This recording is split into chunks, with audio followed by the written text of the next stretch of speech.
Welcome to The Fire Within. I'm your host, Joel Young.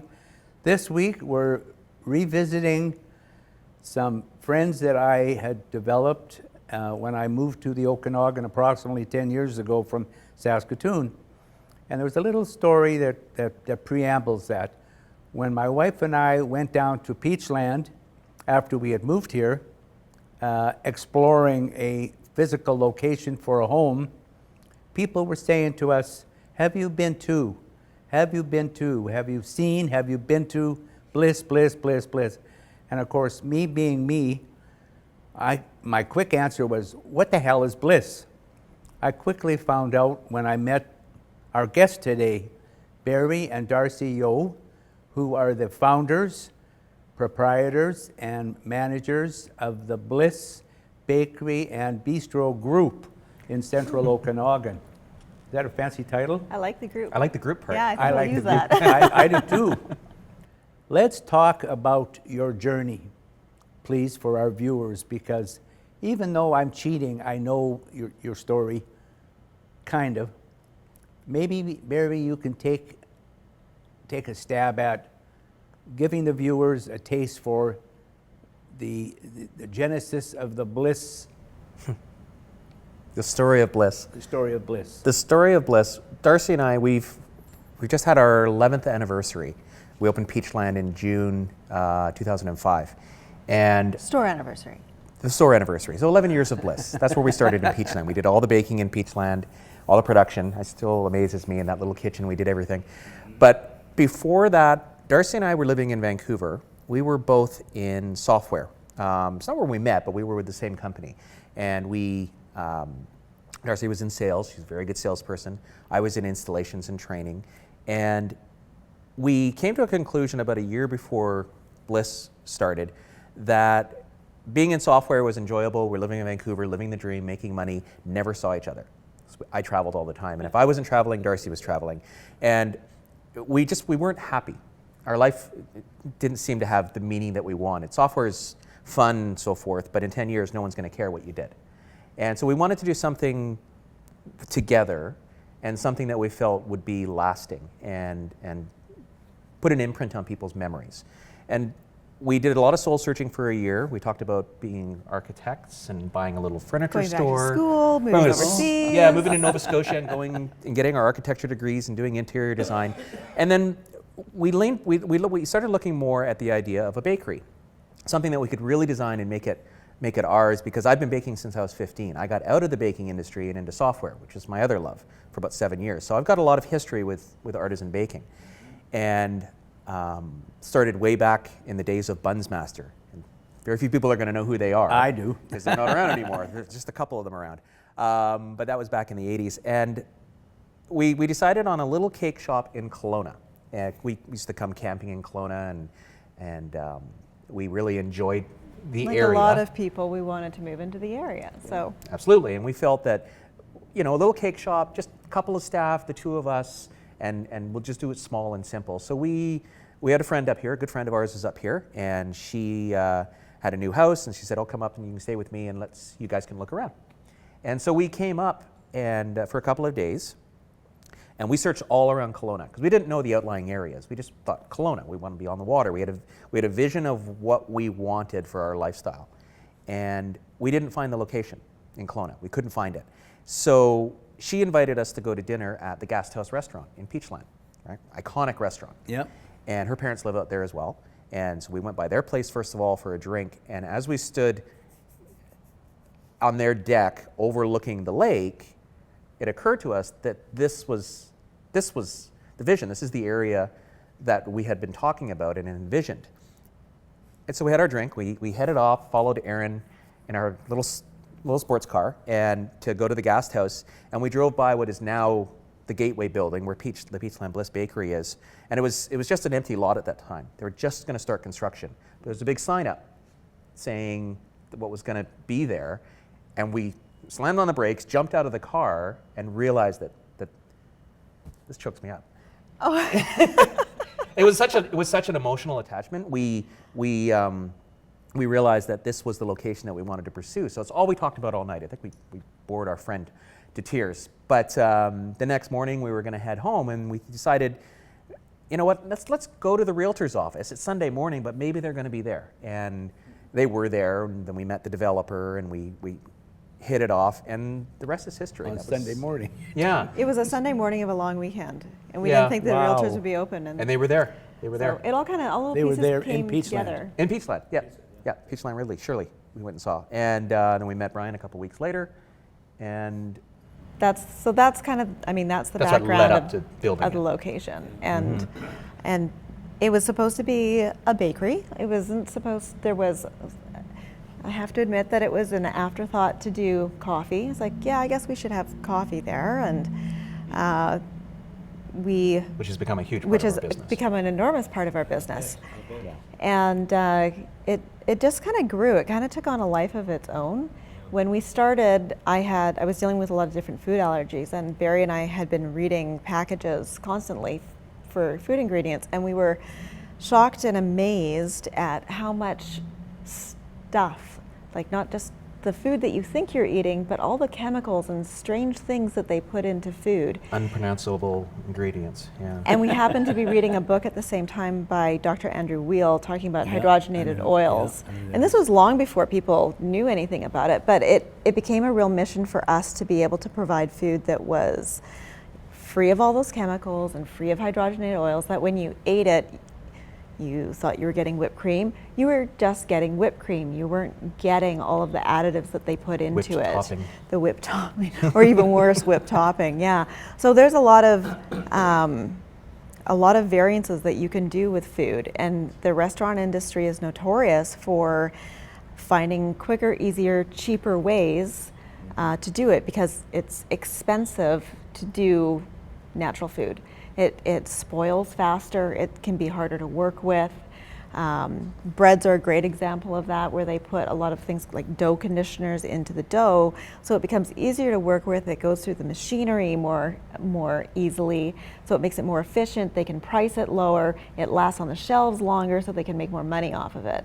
But at the end of the day, the product that you get is very substandard to what your mom would make on Sunday morning. And so we wanted to go back to the Sunday morning baking. And that's really been the mission and the foundation of the food that we produce, the breads that we make, and The philosophy. and the philosophy of who we are. And as when we decided to grow, we consciously made the decision that we were not going to decrease our quality as we grew, because that can be a common thing to happen. You find shortcuts and cheaper ways of doing things, and we've done it with such vigor that I think that in some ways we've actually improved our quality as our buying power has grown. We're able to do more things, but we still make baguettes by hand. I baked last night, and I molded baguettes by hand, and scored them, put them in the steamed stone deck oven, and still making them the same way. 4 ingredients: flour, water, salt, and yeast. It all comes down to technique, and we're really proud of that. We'll never change that. That's who Bliss is. So when you come into Bliss and buy that baguette or buy that blueberry muffin, that recipe hasn't changed. If you buy the peanut butter cookie is a recipe that I came up with 24 years ago. You're aging yourself, Barry. Oh, I Yeah. know. I've been doing this a long time. There's a little bakery we had on Galiano Island, and it's always been Darci's favorite cookie. And it's still made exactly the same way as when I came up with the recipe. Except now we make it with natural peanut butter instead of the. That's right. Yeah. I eat almond butter just about every morning. Just about every morning. Almond butter as part of my breakfast routine. I don't want to go a day without blueberries in my yogurt. It's a ritual, and you guys know what I'm talking about. It's a ritual. And when I can't get good blueberries from the grocery store, I'm heartbroken, for crying out loud. Really, it's crazy. I know it's crazy, but that's a Come fact. see me, Joel. I'll set you up. You started with one store. How long was it after the first store was started, Darci, and before you went into the second store? The second location. Well, let's It see. was It'll be about 8 years. So we 7 were actually, because it'll be 5 years next summer that the kitchen opened, and then 7 we years. did Ellis. Oh, so Yeah. the It's second supposed to be like kids and you don't forget, but I do. So yeah, it was Yeah. about 7 years in.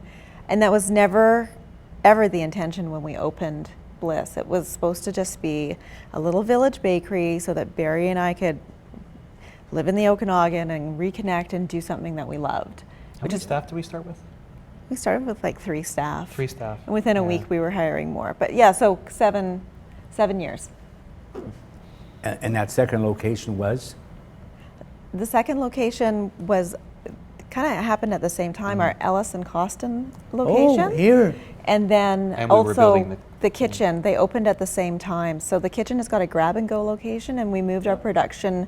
We just grew to the point where we could no longer do the production in the little kitchen that we had In Peachland. in Peachland. Yeah. We just outgrew the space. So we built a new central kitchen that's 3,000 square feet and has lots of Yeah. space. We had grown our catering side and the in-house bistro side of the business so much that there was just, people were literally crawling over top of one another to get to stuff in Peachland. So Ellis and Costin came about, and we were actually supposed to be moving into the SOPA building down on Pandosy. Yeah, yeah, But that's unfortunately right. that project didn't remember come to that. fruition at the time, and Yeah, at the time. So the second one, and then the third location is actually the Stevens Road location, or is that the? Do you yeah, I consider guess that so. the second location? It's kind of the second and a half, because there's no seating there. It's a grab and go location that people can come into. People often come in, they're like, oh, I thought I was going to sit down. It's like, sorry, nowhere to sit. Our staff don't even have anywhere to sit. The takeaway area there was also kind of an afterthought. When we were planning the space out, we had a little bit of space up front, and it's like, okay, could we make this into a little retail space? And it's become quite popular in the area. Yeah. It's not the easiest place to find because it's in an industrial area. Yeah, and it's back. Yeah. And it's hidden behind a Hidden whole bunch of back in there. buildings. Yeah, But we've got warehouse. some really loyal customers. We thought we would lose some of them when we opened the other store in West Kelowna, but they haven't switched over. This is just a convenient location for Yeah. them. And Monday to Friday it's open, and it does quite well. Yeah. So Okay, I think we're going to take a short break, and then we'll pick up where you're at, and the future for the Bliss Group.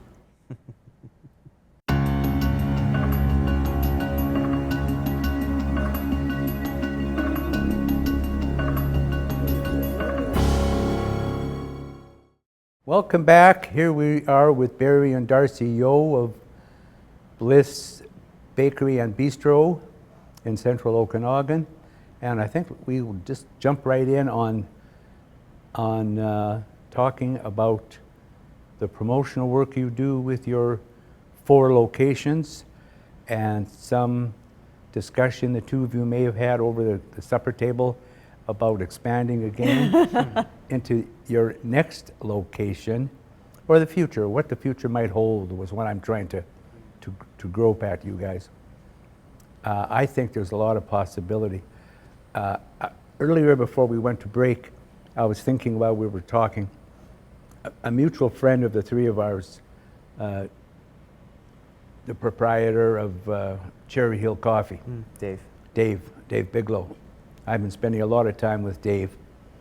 He's been, every time I meet him, he's telling me he's suffering because of the rising cost in coffee, his cost in coffee. They're wonderful partners. Yeah, he's They've got a been- PhD in coffee. yeah, fueled by espresso. Yeah, exactly. We met Dave. Actually, Darci initiated contact with him before we opened Bliss and started construction on it, because we knew that coffee would be a part of the business, but we're not coffee experts. And it was funny, we were in Costa Rica at the time doing tours of coffee farms. Oh, okay. And so we contacted Cherry Hill, met with Dave, and established that partnership is really what it is. And we've been sole sourcing with them for coffee, tea, espresso machines, all that side of the business since we started. And we listen to them because they're experts. They know what they're doing. And we don't necessarily always agree, but we always listen to what they have to say. And it's worked out really, really well. Who says you have to agree on everything? Well, eh? yeah, No, absolutely. that's right. Yeah, That's and Darci's right. been meeting with Dave actually quite a bit recently. We're Okay. doing some rebranding on the coffee that we get from them, and Okay. private labeling, Yeah. that sort of Yeah. thing. So there's private always, label's a good idea. yeah, Yeah, so that's- there's, that really ties like that into your idea. question Yeah. about the promotion side. Yeah. yeah. That's something really new. When we started with promotion, it was very small budget, very small budget for a brand new business, and we had to find ways of getting the message out to people and letting people know that we were in Peachland. And so we tried everything that we could think of in order to get our product out in front of people. Sponsoring different events, giving away food, going to farmers markets, Yeah, the car show. going to the car show, Barefoot in the park.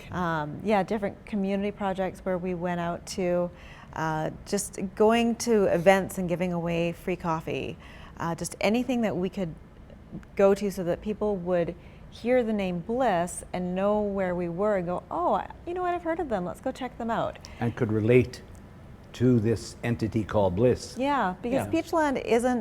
Peachland during the summertime is fantastic. It's wonderful. It's very busy. When we started during the wintertime, it was challenging. It was hard to get through the first It's like a winter. ghost town. Yeah. We are typical entrepreneurs in the fact that we didn't come into it with lots of money. Most people, when they start a business, don't. And so we had to be creative in the ways that we got our Perfect. message out. Perfect. So made sure that the branding message was clear, and kind of went from there. I want to plant a seed with the two of you, just in case you think it might make some sense. We are surrounded, particularly the central Okanagan, with seniors villages or seniors communities. It's a desirable area. I mentioned earlier that the community I live in, Sonoma Pines, has 500 homes. That's over 1,000 people. That's kind of powerful. And that 500 homes has friends and relatives that come and visit, et cetera, et cetera. And I think that even though you're well established after this 10 years, I think there's still room for you to grow. Oh, for sure. Through beating the carpet, so to speak, and saying, hear ye, or being the town crier, hear ye, we're here. For example, I'm thinking, while those words leave my lips, I'm thinking of your new location. Which is a couple blocks away from Sonoma Pines. Yeah. Exactly. Yeah, exactly. definitely. And that was obviously a consideration when we chose that location. It's not our typical Bliss. Well, I don't think we have a typical Oh, Bliss yeah, that's now. true. We don't really have a typical Bliss. It's not Peachland, but the way it's situated, it actually has lovely views across the hillsides. Yes, it does. It has the Winners there. It has Sonoma Pines, and that we've realized is a big part of our customer base. The people that live in Sonoma Pines, the people that shop at Winners, those are the typical people we see in the Bliss, and thankfully that's proven correct. The store is doing very well, a lot better than we had forecast for the first year. Okay, thank Yeah, you which for is telling me. exciting. Oh, yeah. yeah. It is. Yeah, we've It's had to always grow this scary stuff. opening up a new Of course it is. location, so you don't know Yeah. which way it's going to go. Of course it is, but as I said earlier on the show today, the times that I've been to the West Kelowna store, the staff are very friendly, warm, friendly, and competent. Like there's, Excellent. I mean, I don't have to tell the two of you because you're service-oriented, Darci. You know, service is the name of the game, so to speak. Absolutely. I'm not being tongue-in-cheek either, Barry. And I can tell you, because I've thought of telling you this a long time ago before I thought of inviting you on the show. I thought of talking to you about and complimenting the two of you on, because I think you do a lot of that customer service training and orientation with your staff, Darci. We try to. Barry Yeah. is also excellent. Yeah. He's got a hospitality service background, Oh, and okay, he and I okay. are both very driven that way. The Bliss experience it starts with the food, but really it starts as soon as you walk in the door. Yeah. It should have a certain feeling. You should feel relaxed and comfortable. It should be a space that you want to hang out in or bring friends to. Peachland is wonderful because you can't beat it. It's right on the lake. It'd be almost an empty box and it Yeah. would still be welcoming. And in creating the other locations, that's been a big focus and goal for us. So that the ambiance when you walk in, the way the food looks, the way the food tastes, and customer service is so critical, because that's a relation. Everything else can be perfect, but if people are cranky on the front or don't give you good service or take care of you and really care about what you need as a customer, you won't come make back. customers feel that they are glad you're there. We want them to feel like a guest. A guest, So somebody yeah. who you're welcoming into your home. The Bliss experience can be a little overwhelming sometimes when people first walk in. Yep. They might walk in thinking it's going to be a traditional bakery or a traditional coffee shop. That's right. And we have built a tremendous menu of selections. So you walk in, especially Peachland, those big cases, lots of pastries, lots of sandwiches, lots of wraps, and it's overwhelming. I don't know what I want. Everything looks good. And so they rely, our guests really do rely on the staff behind the counter to help them make their selection. It's like, I'm trying to decide between this, and this. Well, do you love bacon or do you love, and they know the food, they sample the food. It's a big part of the culture at Bliss that every day, every staff member gets a credit to try all the different foods. Well, And so they know the food. They can actually say, yes, that's good. I had it for lunch yesterday. yeah. Just tongue in cheek, I mentioned earlier that I stopped at your Bliss location here in Kelowna for a coffee before I came here, thinking you were going to be over there. And a young woman sat as far away from me as you, the two of you are now, and she had delivered by one of your staff a breakfast wrap. And I said to the young woman, I said, "Gee, does it ever look good?" I said, "I haven't had breakfast yet. I'm going over to my TV show, so I intentionally haven't had breakfast, and I'm having some coffee." She says, "Do you want half of this?" Really? Yeah, she offered me half of her breakfast wrap. I know it's big, but sharing with a stranger, It that's is pretty big. impressive. Yeah, it is. And Wow. I didn't know who she was. The second, the corollary to that is, after I go there, I go to this store in Kelowna, your store in Kelowna, probably 3 or 4 times a week. My daughter, my one and only daughter, lives upstairs Yeah. in that building. But your staff become familiar with my face. They don't know me personally, but they're acquaintances. So often, as early as this morning, I walk in from outside. "Hi, Joel." They call me by my first name. And It's nice to have that connection. Because when we take a drink order for a customer, the staff always ask for a name to call Yep, out, because it can get that's very right, busy and that's very right. confusing. And we do find that after 2 or 3 times of same customer coming in, the staff do start to learn the names, and they want that connection as well. They enjoy working there. They Have you want- got rewarding. a, It's have you got a, rewarding. have you got a new manager at this Kelowna store? no, Minu's been there. I haven't seen Minu lately. She's busy. She's been She's sick. been helping with a lot of the training in the new location Okay. on the west side. Okay. Our manager out there, whose name is Darci, by the way, he's doing a wonderful job. He actually worked in this store for a couple of months with me Yeah. to learn about Bliss, Yeah. and he's doing a fantastic job Good. out Yeah. there. So we have Minu kind of going in different areas, and she loves it. She's Yeah, got I a bet lot she of great does. I bet experience. she does, yeah. Yeah, and that's right. She's been sick for the last couple of days. I Yeah. think so. We're going to talk about kind of why we decided to grow. Yeah. So, well, because it hasn't been growth for growth's sake. I know sometimes when businesses grow, it's exciting to grow. Yep. We will never franchise because we feel that we would lose control over the quality of the food, and not everybody who comes into a franchise situation has the same outlook that we do. We're really passionate That's about right. the quality, and sometimes people can get blindsided or sidetracked by profit, and so they'll cut quality because Yeah. they believe that they'll make more money doing it. And so we don't want to get into any of that, and we just want to stay as a family business. And the dream, the plan was always to have a single location. And what happened kind of along About 5 the years into way, the about business. 5 years into the business, is that I developed multiple sclerosis. And so that kind of threw a bit of a wrench into the works. Yeah. And This is a good day. today's a good day. Yeah. Today's a good day. You didn't bring, So- excuse me for interrupting you, you didn't bring multiple sclerosis along with you from Vancouver.